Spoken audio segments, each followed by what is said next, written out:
foi comigo, né? Então, assim, foi muito gratificante. Nós, assim, só visitamos 2 casas, mas essas 2 casas, para nós, foi o máximo, né? O impossível que nós fizemos, assim. E a segunda pessoa que nós fomos, a casa, né? Foi um rapaz, por coincidência nossa, né? Ele trabalha, ele frequenta aqui, a capela aqui.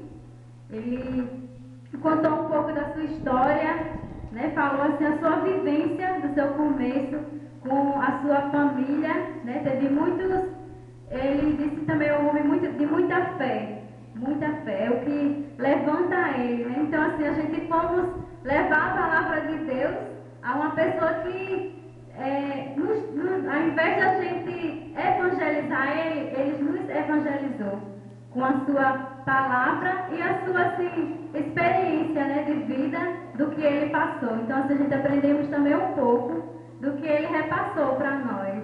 Então é só um pouco assim que eu quero falar para vocês por isso.